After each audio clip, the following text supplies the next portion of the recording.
Hey guys, hope you all have been well. Welcome back to my channel. On today's video, I'm going to be talking about trends that I wish we could leave in the past, and more so trends that took over 2019. So if you're interested in the trends that I think should be left behind, I hope you decide to stay tuned because we're going to get straight into the video. The first thing is pressed glitters. Pressed glitters is just false hope in a pan. Unlike pigments and glitters that come in a jar, you know that they're loose. There's going to be some sort of adjustment you need to make when applying them, but when they're pressed into a pan, we makeup consumers go, oh, this is pressed. This is going to stick nicely on my lid.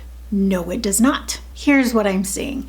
If it's not going to stick to the eye properly, if we're going to have inevitable transfers on a makeup look that we took so much time to do, and precision is a vital part of that makeup look, just don't do pressed glitters. It's so gut-wrenching when you work so hard on a look and you feel like glitter it's just the cherry on top, and then you try and use a pressed glitter thinking it's gonna stick on your eye, and all of a sudden you just have this crease, this unnecessary, unplanned crease, and it just ruins the whole thing.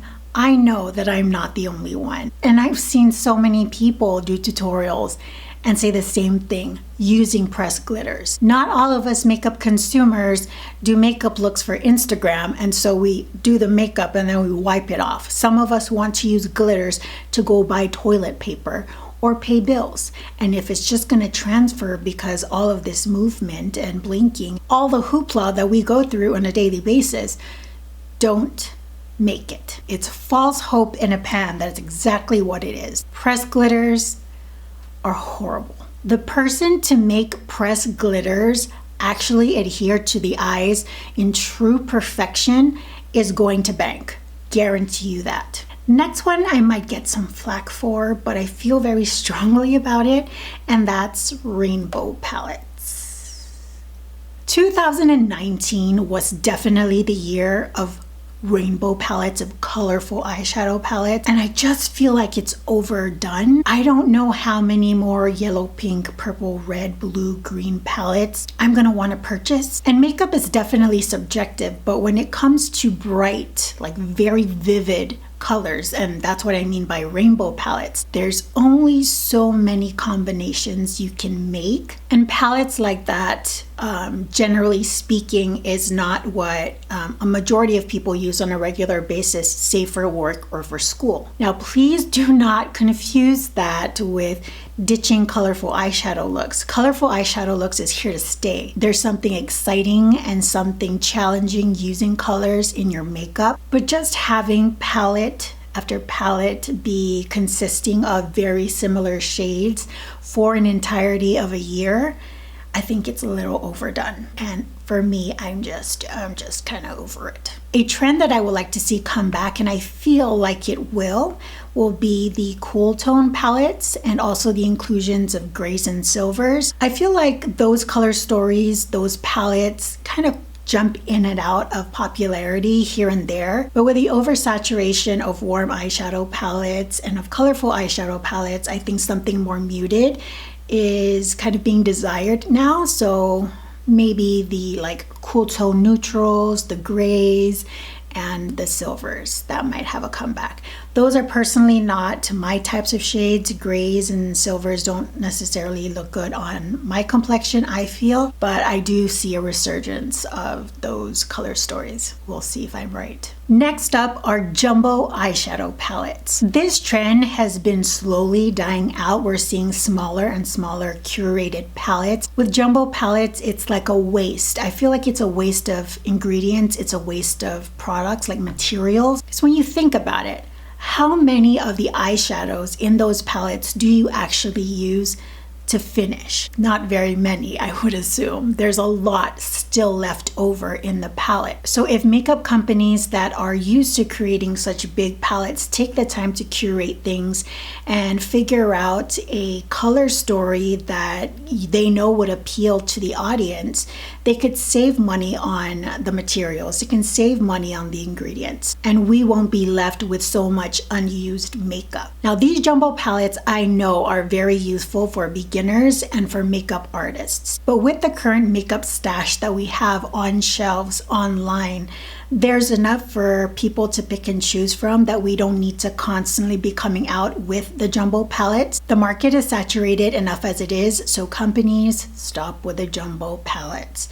You're wasting product and materials. This next one I feel is a little sassy, but can we leave expensive makeup in the past? Within the last year, I feel like there's more information being given about the production of makeup, what it takes to make it, and how much it costs to make makeup items. And the more information we get, the more we realize that makeup is not the most expensive thing to produce. That's not to say that there aren't certain makeup products that require a little bit more expensive ingredients. But what we're finding is that in a lot of cases, probably majority of cases, we're not matching the actual price of production to the retail value. It doesn't make sense. I feel like we should be able to look at a product and the price that we see justifies the actual product that we're purchasing. And I think as the beauty community grows and we're more aware of what goes into makeup just as much as how to apply it, we would know if you're just kind of scamming us. You know what I mean? And we know what goes on now, so y'all can't do us dirty. The last one on the list is similar to jumbo palettes, and that'll be like the face palettes or face kits. A curated palette that you can use for different areas of the face, whether that's highlighter, bronzer, blush, maybe it's a full face with eyes and lips. You get the idea. Going back to what I've mentioned before, how many of those palettes that you own do you use the entirety of the palette? I'll wait. That's right, many of you don't. And when I did own palettes like that, I would be included myself. The way I see it is you save the materials, you save the world. There's so much unused stuff. Here's what I suggest. Makeup companies focus more on single products and don't do mass production in the initial launch. If you're confident with your product, make a few thousands, ship them out to the stores, retailers, get a feel for how consumers respond, and then from there, gauge how much more you need to make. Everybody wins that way. Consumers are not left with wasted money because of wasted product, and companies are not left with shelves of unused or unpurchased makeup. Sounds pretty fair, right? Case in point was the benefit, I forget what it was called, but it was when the cookie highlighter was placed in a palette. How many of you guys only use that palette for the cookie highlighter? And if that doesn't apply to you, how many of you guys went out, bought the single, and now have the palette just laying there in your collection? See my point? Makeup companies, stop making this big production of all of these palettes thinking they're gonna sell like hotcakes, when what you should be doing is actually engaging us people. Ask us, what do we want? What do we feel like we're lacking in the beauty industry? What do we want to spend our money on? What do we feel is the next big thing?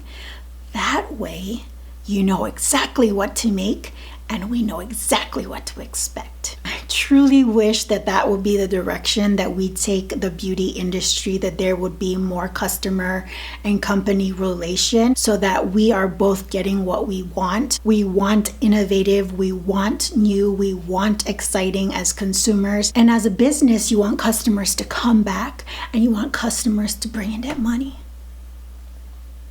Let's work together a little bit more. All right, guys, that concludes today's video. Those are my trends that I wish would just go away. Be gone, you evil spirits, especially breast quitters. Please take this video lightly. It was not made to offend anyone. Trust me, the world is not going to stop doing it because I said so. Let's just say that if they do go away, I'm not gonna cry about it. Thank you guys so much for joining me in this video. If you guys like this makeup look, hit me up on Instagram. First link in the description box down below, where I will post a photo of this makeup look along with other products in the caption. Till the next video, I hope you all are doing well, taking great care of yourselves. I will see you all next time.